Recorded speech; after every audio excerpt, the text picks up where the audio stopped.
E nós já estamos a postos aqui para receber o convidado desta noite, candidato Jair Bolsonaro, do PSL. Olá, candidato, nosso segundo entrevistado. Boa noite. Boa noite, bem-vindo, candidato. Muito obrigado pela sua presença. Eu peço ao senhor que ocupe a sua cadeira, com aquele cuidado só porque a mesa é giratória. Muito bem-vindo. Isso aqui está parecendo uma plataforma de tiro de artilharia, então estou confortável aqui. Esteja certo de que não é. Vamos lá, Renata. Vamos lá, o Jornal Nacional, boa noite, candidato novamente, o Jornal Nacional dá sequência hoje à série de entrevistas ao vivo com os principais candidatos à presidência da República, mais bem colocados na última pesquisa Datafolha de intenção de votos. Luiz Inácio Lula da Silva, candidato do PT, aparece em primeiro lugar na pesquisa, mas o ex-presidente não pode dar entrevistas por determinação da Justiça. Ele está preso em Curitiba, condenado por corrupção passiva e lavagem de dinheiro. A ordem das entrevistas foi determinada em sorteio com a presença dos assessores dos candidatos. Ontem esteve aqui Ciro Gomes, do PDT, hoje é a vez de Jair Bolsonaro, do PSL, como dissemos. Amanhã, Geraldo Alckmin, do PSDB, e na quinta-feira, Marina Silva, da Rede. Nas entrevistas, nós abordamos os temas que marcam cada uma das candidaturas, questionamos assuntos polêmicos e tratamos da viabilidade de alguns pontos dos programas de governo. Na semana de 17 a 21 de setembro, os candidatos mais bem pontuados pela pesquisa Ibope ou Datafolha, mais recente da ocasião, também vão estar no Jornal da Globo. O tempo total desta entrevista é de 27 minutos e não pode ser ultrapassado porque foi esse o tempo dado ao candidato Ciro Gomes na entrevista de ontem. Ao fim, o candidato terá mais 1 minuto para dizer que Brasil que ele quer para o futuro. E o tempo começa a ser contado a partir de agora. Candidato Jair Bolsonaro, bem-vindo mais uma vez. Nós vamos começar a entrevista falando sobre o velho e o novo na política. O senhor está no seu 7º mandato, são 27 anos. Por que é que o senhor se apresenta como o novo, contra tudo que está aí, se o senhor e a sua família, como tantas outras famílias de políticos, fizeram da política uma profissão, vamos dizer assim. O senhor vive da política e vive para a política, como outras famílias fizeram o mesmo, e o senhor as critica muito duramente. Geralmente, quando se fala em família na política, se tivesse, na forma de fazer política, ocupado altos postos, com toda certeza eu estaria envolvido na Lava Jato hoje em dia. Então, mantive a minha linha em Brasília. Inclusive, citado no mensalão por Joaquim Barbosa como o único deputado da base aliada que não foi comprado pelo PT. Citado por Alberto Youssef como um dos 3 deputados do PP que não buscou dinheiro na Petrobras.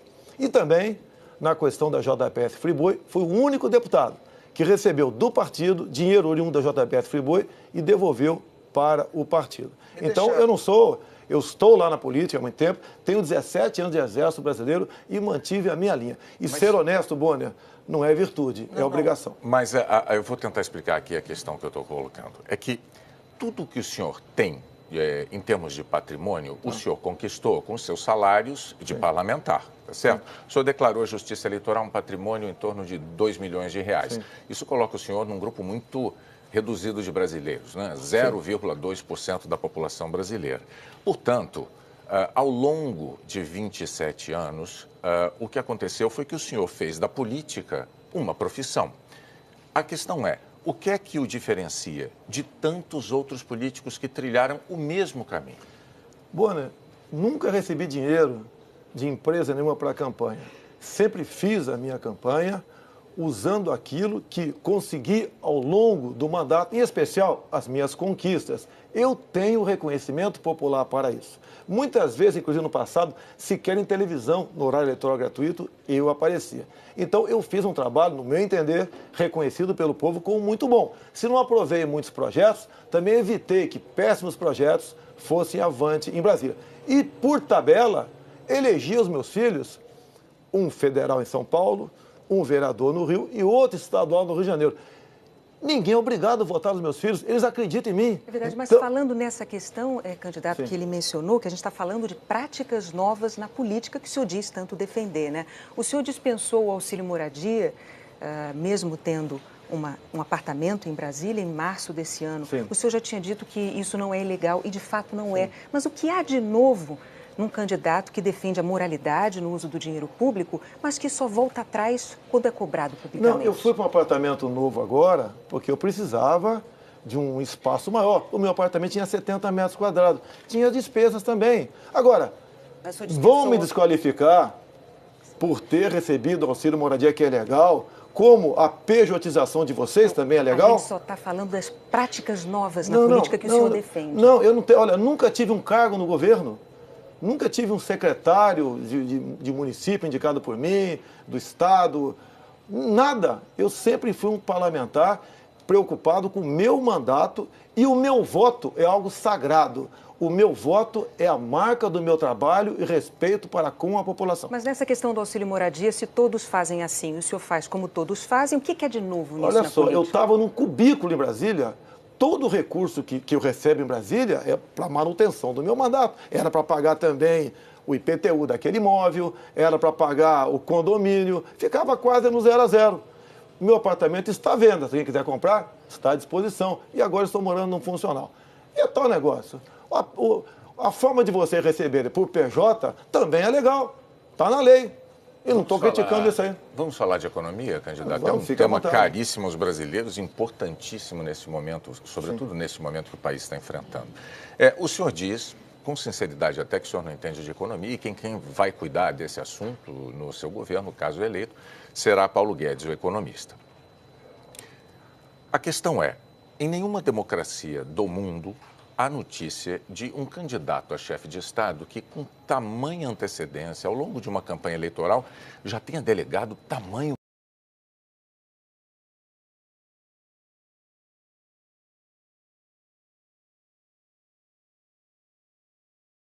refém de um subordinado tão poderoso em quem o eleitor nem vai votar. Primeiro, o Lula, que não entendia de economia, teve um ministro da mesma médico. Dilma Rousseff, que entendia de economia, levou o Brasil ao caos. Eu parto no princípio, você tem que confiar nos homens e nas mulheres. Eu, às vezes, me pergunto, o que o senhor Paulo Guedes viu em mim? Ele já me respondeu, vi sinceridade e vi confiança. Eu tenho que confiar nele, como tenho que confiar no meu ministro da Justiça, o da Defesa, o da Agronomia, entre outros.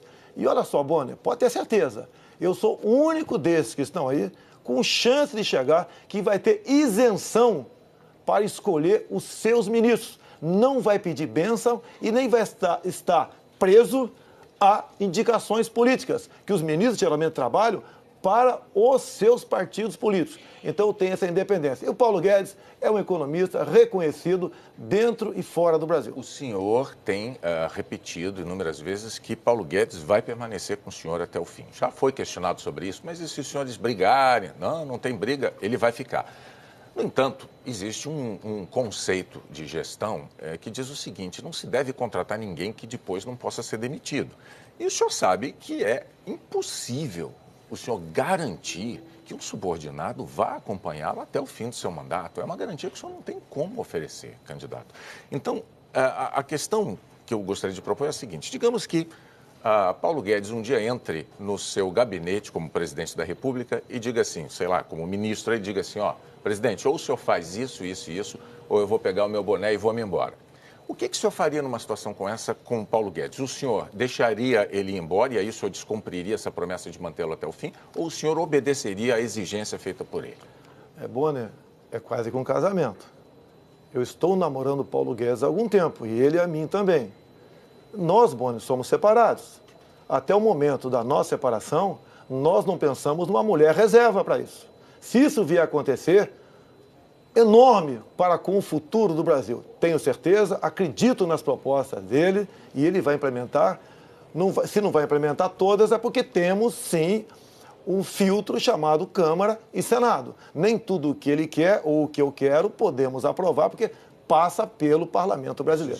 O senhor está, então, agora admitindo que existe essa possibilidade de Paulo Guedes, em algum momento, se descasar do senhor, para usar uma comparação que o senhor está falando. Paulo Guedes, Bonner, quando nós nos casamos, eu com a minha esposa e você com a sua, nós juramos fidelidade eterna. E aconteceu um problema no meio do caminho, que não cabe a ninguém discutir esse assunto. Duvido, pelo que conheço de Paulo Guedes. Eu passei a conhecê-lo muito mais, depois comecei a conversar com ele, esse descasamento esse divórcio venha a acontecer. O único substituível nessa história sou eu, que daí troca todo o ministério. Fora isso, se porventura vier a acontecer, pode ter certeza, né, que não será por um capricho meu ou capricho dele, que nós estamos imbuídos, eu e Paulo Guedes estamos imbuídos em buscar dias melhores para o nosso Brasil.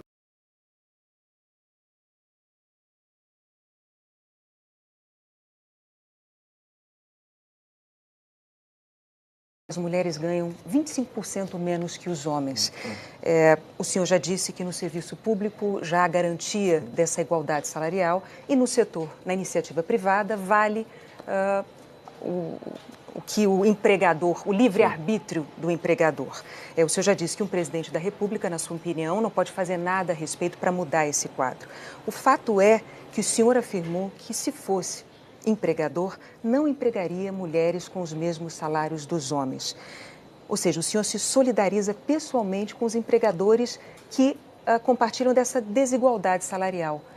Como explicar isso às mulheres? É muito fácil. Renata, você leu isso, ouviu essa afirmação tua a meu respeito? Acho que eu ouvi e li. Não, você na televisão. Me desculpe, a senhora não ouviu. Candidato, eu ouvimos, nunca... se o senhor Foi quiser... no programa do Luciana Gimenez? Sim. Foi no mas já existia esse fato em jogo. E ela perguntou para mim, eu falei, é competência. Daí ela falou, as mulheres todas são competentes. Então, a questão de salário, a questão de competência, na CLT já se garante isso. O salário compatível, desde que não haja mais de 2 anos de tempo de serviço a mais entre um e outro. Nós sabemos que, na prática, existe desigualdade salarial entre homens e mulheres, tanto é que o IBGE mostra que as mulheres ganham 25% a menos que homens. Eu gostaria só de saber, o senhor eleito presidente da República, o senhor candidato à presidência, que políticas o senhor deve fazer para evitar essa desigualdade? Por que o Ministério Público do Trabalho não age no tocante a isso daí? Posso agir. O senhor, como presidente da República, mas eu não tenho ingerência no Ministério Público do Trabalho. Isso está na CLT. É só as mulheres denunciarem, o MP do Trabalho vai estar lá e resolve o assunto. Mas o senhor sabe que o Estado ele tem mecanismos para estimular a iniciativa privada para que não cometa esse tipo de desigualdade salarial. Olha, e o senhor, como candidato à presidência da República, não vai fazer nada para... Ou melhor, como presidente da República, o senhor não fará nada para evitar... Mas é lógico que te faria, mas estou falando que o Ministério Público do Trabalho pode ser questionado. Eu estou vendo aqui uma senhora e um senhor, eu não sei o certo, mas com toda certeza há uma diferença salarial aqui. Parece que é muito maior para ele do que para a senhora.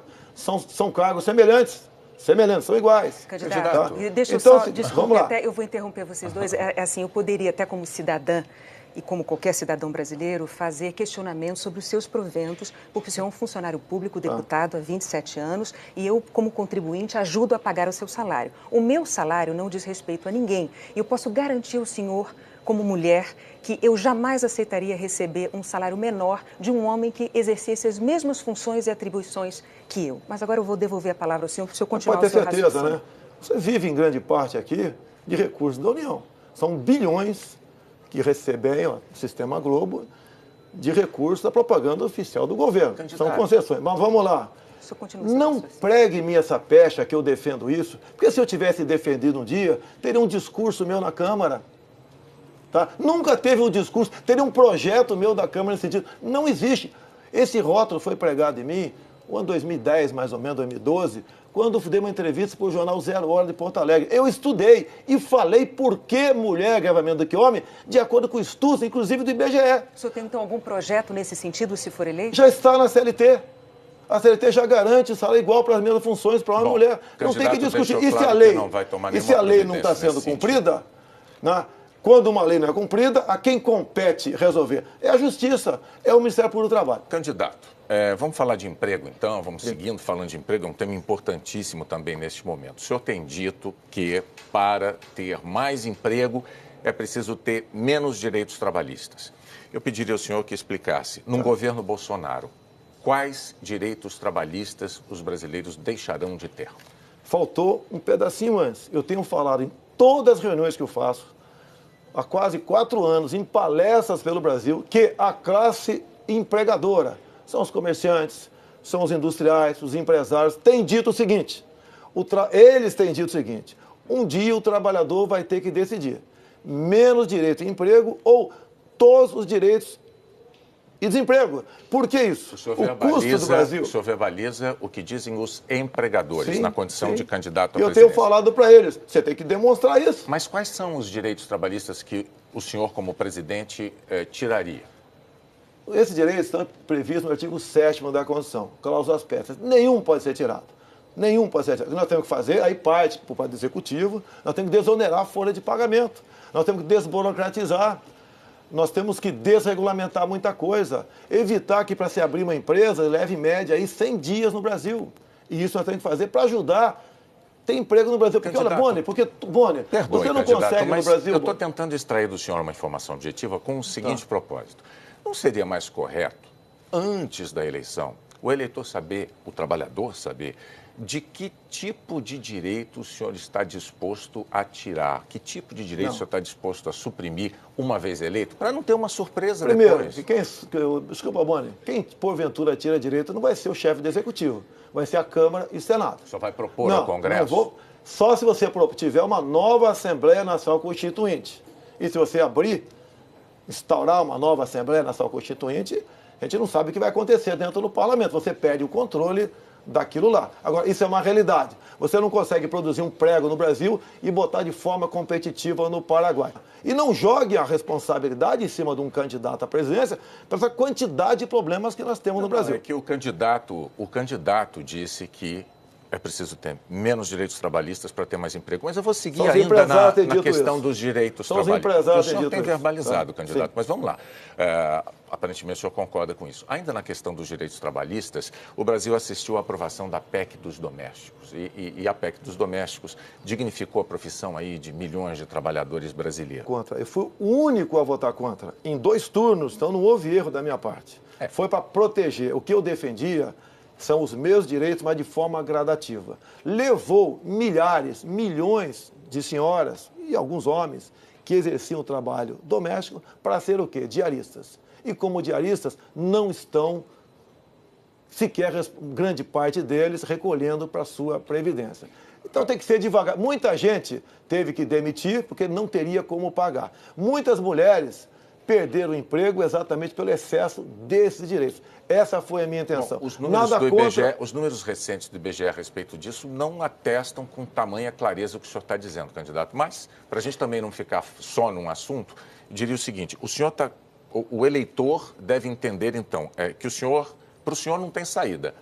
Ou não tem direito ou não tem emprego. Porque então a gente aprovar todos os direitos trabalhistas para os militares das Forças Armadas. Você seria favorável? Eu sei que o entrevistado está sendo eu. Vamos aprovar todos os direitos trabalhistas para os militares das Forças Armadas e Forças Auxiliares? Não foi a questão que eu coloquei, candidato. Eu falei de empregados domésticos e o senhor votou contra. O senhor disse que foi o único a votar contrariamente. Votei pretendendo defender e sabendo que ia ser o único votando contra. Então eu não me joguei no covil dos leões. A imprensa não bateu em mim na época. Houve sim demissão, Boné. Houve. Muita gente que chegava, dormia no trabalho, passou a não dormir mais. Muita gente chegava cedo, até fazia um café para os patrões ali, não chego mais para não contar aquele tempo de serviço. Perderam o café da manhã e perderam o pernoite. Eu vou pedir, então, licença para a gente ir para agora, esses são direitos, inclusive, que o senhor se referiu. Mas vamos partir para um outro tema importante, que é a homofobia. A cada 19 horas, um gay, lésbica ou trans é assassinado ou se suicida por causa de homofobia no Brasil. O senhor já disse que não é homofóbico, mas o senhor também já declarou que vizinho gay desvaloriza imóvel. O senhor já disse que prefere que um filho morra a ser gay. O senhor já, inclusive, relacionou pedofilia com homossexualismo. Candidato, essas declarações não são homofóbicas? Esse termo, inclusive, homossexualismo foi o senhor que usou, porque vamos falar. Em geral, a palavra correta para se usar seria ter homossexualidade. Renata foi literal na transcrição do que o senhor disse. Olha só, isso começou a acontecer em novembro de 2010 comigo. Até aquele momento eu era uma pessoa normal, como você. É normal por aí, no tocante a isso. E eu passando nos corredores da Câmara, vi algo acontecendo de forma esquisita. Um grupo que não é normal você ir na praia e encontrar gente de paletó e gravata. Ou num fórum, gente com short de banho. E estava um pessoal vestido a caráter. E perguntei sim para um segurança lá, vai haver alguma parada do orgulho gay na Câmara? E tomei conhecimento do que estava acontecendo lá. Eles tinham acabado o 9º seminário LGBT infantil. Repito, 9º seminário LGBT infantil. e estavam discutindo ali, né, comemorando o lançamento de um material para combater a homofobia, que passou a ser conhecido como kit gay. Entre esse material, Bonner, estava esse livro lá, Bonner. Então, pai que tenha filho na sala agora, retira o filho da sala, para ele não ver isso aqui. Se bem que na biblioteca das escolas públicas tem. Olha só, não, vou mostrar. Não mostrar se as crianças não mas é um livro escolar, é para criança. Eu pediria ao senhor é um livro para criança. Os pais não sabem que isso é na biblioteca. Nós temos uma regra, candidato, que eu estou relembrando com os seus assessores. Os candidatos não mostram documentos, eles não mostram papéis. Não, mas está aqui o livro, uma prova. Eu pediria ao senhor... Isso daqui...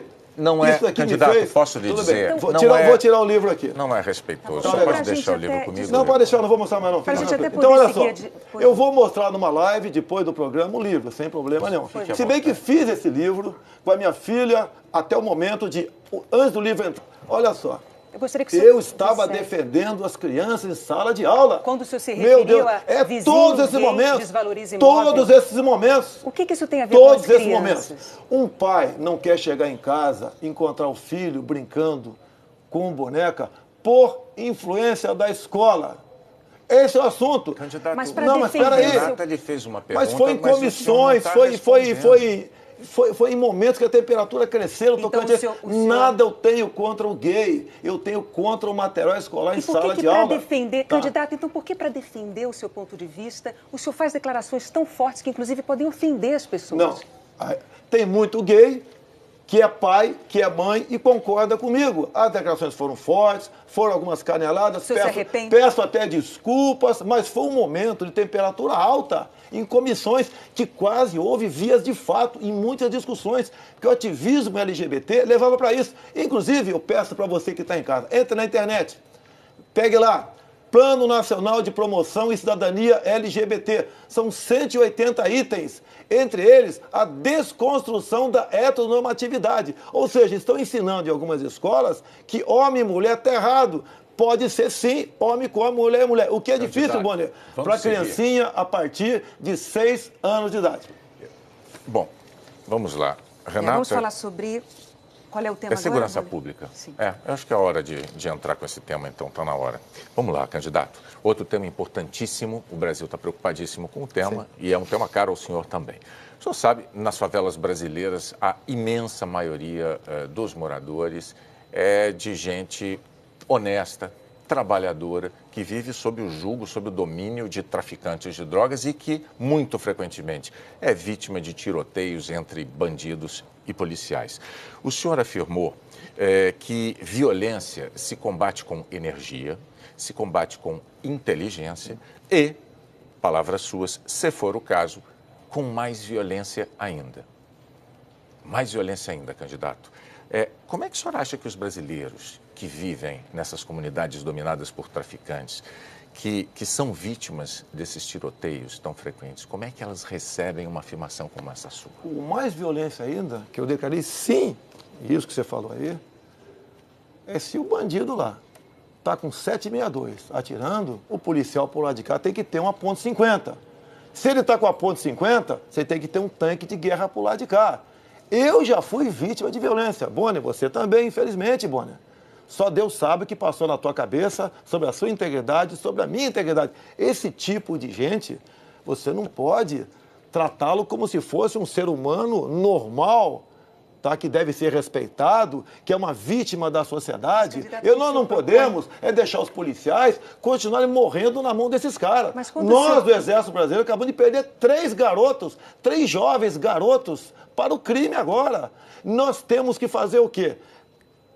Em local que você possa deixar livre da linha de tiro as pessoas de bem da comunidade e com tudo para cima deles e dá para o policial e dá para os agentes da segurança pública o excludente de ilicitude. Ele entra, resolve o problema, se matar 10, 15 ou 20, com 10 ou 30 tiros cada um, ele tem que ser condecorado e não processado. Desculpe, mas como evitar, então, uma tragédia maior quando o senhor defende mais violência do que essa que nós já temos, com tantas balas perdidas que acometem as pessoas não só dentro e fora das favelas, ou para o senhor não há alternativa? só com mais violência. A violência é contra quem está com arma na mão. Nós, das forças do Exército Brasileiro Especial... A bala perdida também atinge inocentes. Então não vão botar o policial para invadir essa comunidade tomada pelo tráfico. Nós, no Haiti, militar do Exército Brasileiro, sem o preparo que tem o policial militar aqui, resolveu, pacificou o Haiti. Porque nós tínhamos uma forma de engajamento. Qualquer elemento com uma arma de guerra, os militares atiravam 10, 15, 20, 50 tiros e depois ia ver o que aconteceu. Resolveu o problema rapidamente. Você vê bonde aqui do Rio de Janeiro, na Praça Seca, com 20 homens de fuzil. Como é que você tem que tratar esse...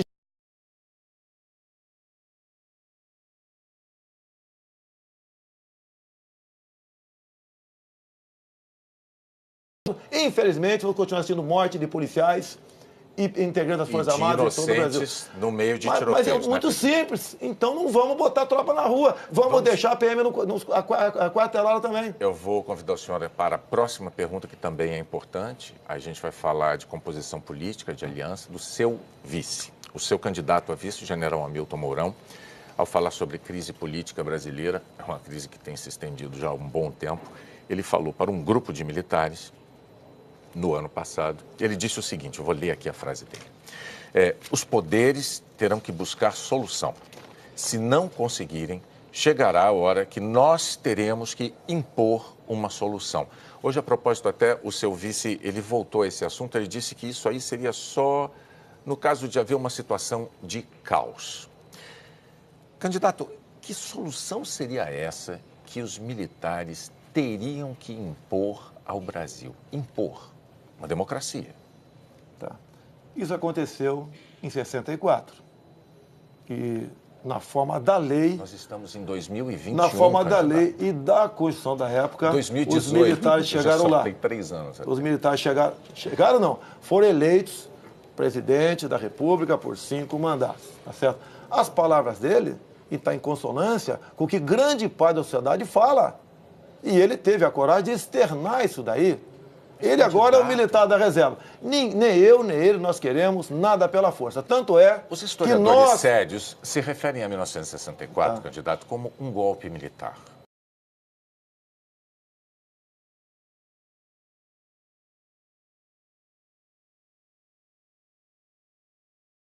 Anos. Nós estamos em 2018. Em 2018, o seu vice dá uma declaração como essa, dizer que os militares vão impor uma solução. Como fica a Constituição numa situação como essa? Olha, no meu entender, foi um alerta que ele deu. E no mais, eu deixo os historiadores para lá. Participamos da Revolução Democrática de 1964, identificados com os anseios nacionais de preservação das instituições democráticas, ameaçadas pela radicalização ideológica, distúrbios sociais, greves e corrupção generalizada. Repito a pergunta aqui, Roberto Marinho foi ditador ou um democrata? É a história. Eu vou convidar o senhor, então, a se dirigir ao público. O senhor tem 1 minuto para dizer qual é o Brasil que o senhor quer para o futuro. Nos últimos 20 anos, 2 partidos mergulharam o Brasil na mais profunda crise ética, moral e econômica. Ricos e pobres, homens e mulheres, para buscarmos o bem comum. Nós, no Brasil, temos tudo para sermos uma grande nação. Só falta essa união entre nós e que o presidente eleja indique seus ministros sem indicação política. Muito obrigado a todos. Eu tenho que respeitar o tempo que foi concedido ontem ao candidato Ciro.